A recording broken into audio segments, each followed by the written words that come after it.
तस्वीर supreme court के chief justice doctor DY Chandrachud के आवास पर गणपति पूजा की है, जिसमें देश के प्रधानमंत्री नरेंद्र मोदी भी शामिल हुए। और अब सवाल यह है कि सुप्रीम कोर्ट के chief justice doctor DY Chandrachud के घर देश के प्रधानमंत्री नरेंद्र मोदी के जाने से क्या देश का संविधान खतरे में आ गया है? चीफ जस्टिस के घर पर PM मोदी और CJI चंद्रचूड़ ने साथ में गणपति आरती कर ली, तो क्या इससे देश के सेकुलरिज्म खतरे में आ गया? आखिर PM मोदी के इस विजिट में पॉलिटिकल एजेंडा तलाशना कितना सही है? और सबसे बड़ा सवाल यह है कि क्या इस एक मुलाकात की वजह से देश की न्याय व्यवस्था की निष्पक्षता संदिग्ध हो जाती है? ये सारे सवाल मैं यूं ही नहीं पूछ रहा हूं। असल में हर एक सवाल के पीछे विरोधियों के आरोप हैं, जो चीफ जस्टिस के निमंत्रण पर मोदी के विजिट को लेकर उठाया जा रहा है। चीफ जस्टिस चंद्रचूड़ के घर PM मोदी के जाने से हिंदुस्तान का दो तबका एकदम बिलबिलाया हुआ है। पहला तबका उन लोगों का है जो PM मोदी के जन्मजात और आदतन विरोधी हैं। उन्हें इससे फर्क नहीं पड़ता कि PM मोदी ठीक कर रहे हैं या गलत कर रहे हैं। ऐसा लगता है कि मोदी विरोध को ही उन्होंने अपना मजहब बनाया हुआ है। और दूसरा तबका उन मोदी विरोधियों का है जो ये मान बैठे हैं कि मोदी सरकार को जलील करना ही इस देश की जुडिशियरी का नैतिक कर्तव्य होना चाहिए। खासकर देश का वामपंथी गैंग गणपति पूजा की इन तस्वीरों को देखने के बाद तो एकदम बौखलाया हुआ है और बगैर किसी सबूत के क्या क्या दावे कर रहा है वो भी आपको एक बार जानना चाहिए। आरोप लगाया जा रहा है कि रिटायरमेंट के बाद जस्टिस चंद्रचूड़ को कोई बड़ा ओहदा मिलने वाला है और मोदी अब जस्टिस चंद्रचूड़ को रिटायरमेंट के बाद राज्यसभा भेज देंगे। अब तो संविधान, लोकतंत्र, धर्मनिरपेक्षता सब खतरे में। It is also inappropriate for the Prime Minister and the Chief Justice to display publicly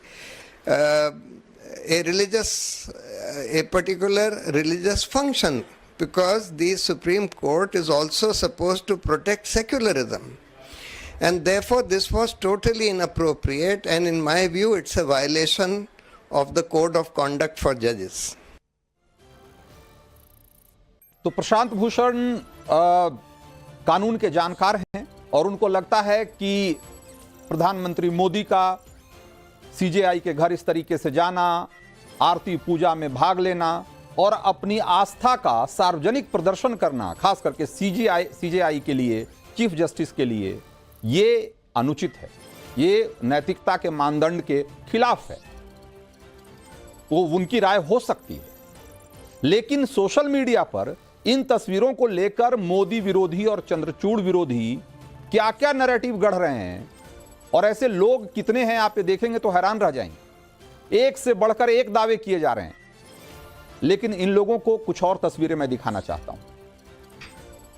18 सितंबर 2009 को तत्कालीन मनमोहन सिंह ने, PM मनमोहन सिंह की सरकार थी और जो प्रधानमंत्री मनमोहन सिंह ने नई दिल्ली में PM आवास पर इफ्तार पार्टी का आयोजन किया था, जिसमें UPA की चेयरपर्सन सोनिया गांधी, तब के गृह मंत्री P चिदंबरम, तत्कालीन विदेश सचिव निरुपमा राय और बहुत सारे लोग तो थे ही, लेकिन एक और महत्वपूर्ण शख्स ने उसमें शिरकत की थी और तस्वीर में वो भी दिखाई दे रहे हैं, और वो थे तत्कालीन chief justice of India KG Balakrishnan.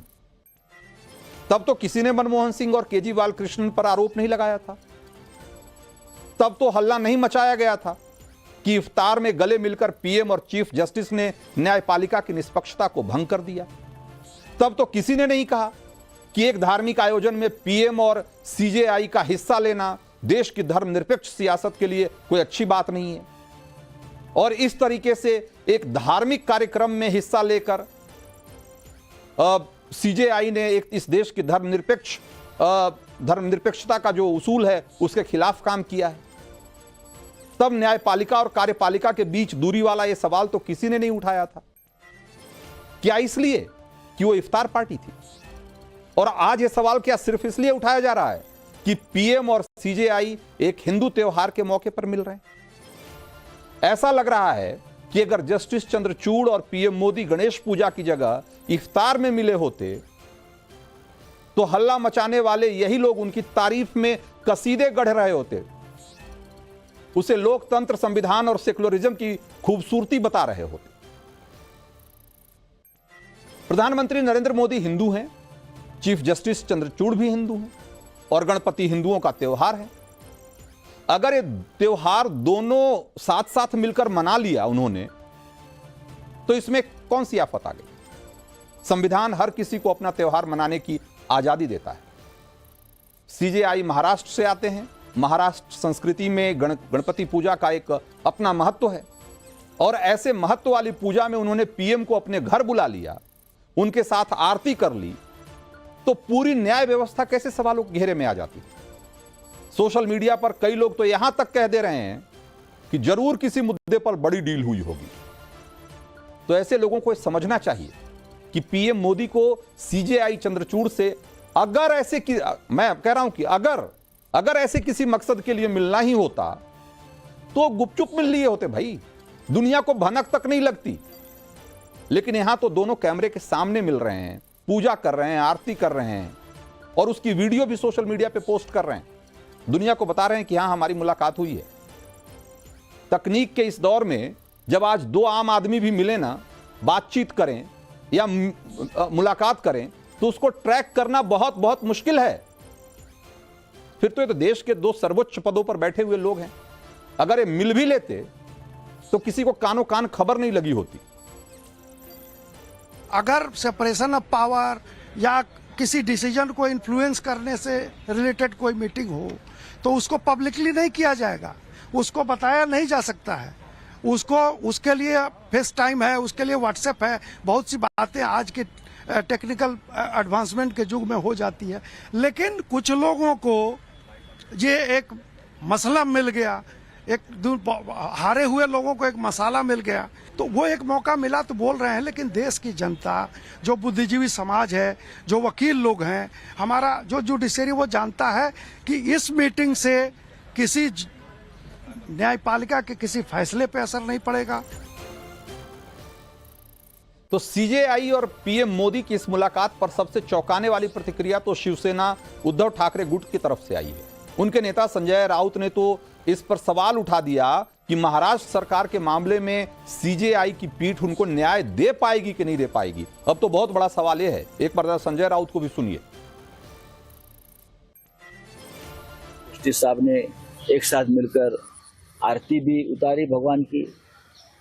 हमारी शंका इतनी है कि क्या ये संविधान के रखवालदार इस प्रकार से अगर राजनीतिक नेताओं से मिलते हैं तो लोगों के मन में शंका है।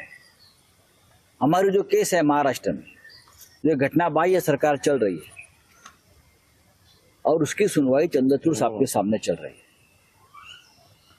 तो हमें शंका है कि हमें न्याय मिलेगा, क्योंकि एक पार्टी है उसमें प्रधानमंत्री जी। ये तो अच्छा हुआ कि संजय राउत ने यह नहीं कहा कि एक मराठी त्योहार के मौके पे मराठी सीजेआई के यहाँ मराठी टोपी पहनकर प्रधानमंत्री मोदी पहुंचे हैं तो ये महाराष्ट्र विधानसभा चुनाव से जुड़ा हुआ मसला बन जाता है और एक बहुत ही गंभीर मामला है। ये अच्छा हुआ कि ऐसा नहीं कहा उन्होंने। खैर, ये तो हम हाई स्कूल से ही पढ़ते आ रहे हैं आप और हम कि सीजेआई न्यायपालिका के प्रधान होते हैं और प्रधानमंत्री कार्यपालिका के प्रधान होते हैं। दोनों चक्के जब साथ मिलकर चलेंगे तो तरक्की के रास्ते पर हिंदुस्तान की गाड़ी आगे बढ़ेगी। लेकिन लोकतंत्र की रक्षा के लिए, संविधान की रक्षा के लिए दोनों का एक दूसरे से स्वतंत्र रहना भी उतना ही जरूरी होता है और ये कई बार टकराव में भी बदल जाता है, जो कि कई बार ठीक भी होता है। एक स्वस्थ लोकतंत्र के लिए यह बेहतर स्थिति भी होती है कई बार। जैसे मसलन मोदी सरकार इलेक्टोरल बॉन्ड लेकर आई, सीजेआई की पीठ ने उसे खारिज कर दिया, तब तो खूब वाहवाही हुई थी। लेकिन इसका मतलब यह तो नहीं है ना कि न्यायपालिका और कार्यपालिका के बीच हमेशा 36 का ही आंकड़ा होना चाहिए। जब तक दोनों एक दूसरे से लड़ रहे होंगे तभी तक चीजें सही हो रही होगी। अगर किसी दिन गलती से अगर न्यायपालिका ने सरकार का पक्ष ले लिया तो उसी दिन न्यायपालिका की सारी नैतिकता और उसकी सारी निष्पक्षता सवालों के घेरे में आ जाएगी। क्या यह सही स्थिति होगी? संविधान में कहीं नहीं लिखा है कि कार्यपालिका और न्यायपालिका के प्रमुख एक दूसरे से मिल नहीं सकते। दरअसल किसी भी स्वस्थ लोकतंत्र के लिए सेपरेशन ऑफ पावर और कोऑपरेशन ऑफ पावर दोनों जरूरी है। दोनों में तालमेल भी चाहिए और दोनों को एक दूसरे से निष्पक्ष और स्वतंत्र रूप से काम करने की आजादी भी चाहिए। लोकतंत्र के इन दोनों पिलर्स में इतनी दूरी भी नहीं होनी चाहिए कि लोकतंत्र की छत ही गिर जाए, और दोनों में इतनी नजदीकी भी नहीं होनी चाहिए कि बैलेंस बिगड़ जाए, कि संतुलन बिगड़ जाए। और जहां तक इन दोनों के मुलाकात की बात है तो कई मंचों पर पहले भी हो चुकी है और कई बार हुई है।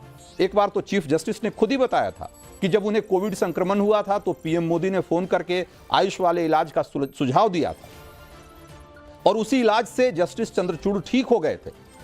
पिछले साल स्वतंत्रता दिवस के मौके पर पीएम मोदी का भाषण भी आपको याद होगा, जब उन्होंने कहा था कि अदालती फैसलों को क्षेत्रीय भाषाओं में उपलब्ध कराने को लेकर सुप्रीम कोर्ट ने अच्छा काम किया है और उसकी सराहना की थी और सीजेआई ने हाथ जोड़कर इसका अभिवादन किया।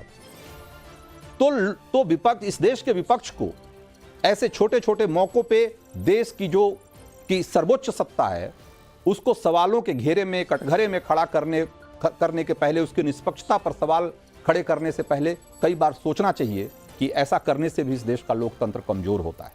सिर्फ लोगों के मिलने जुलने से चीजें नहीं बिगड़ती, बल्कि इस तरीके की बेतुकी बातों से भी देश का लोकतंत्र कमजोर होता है।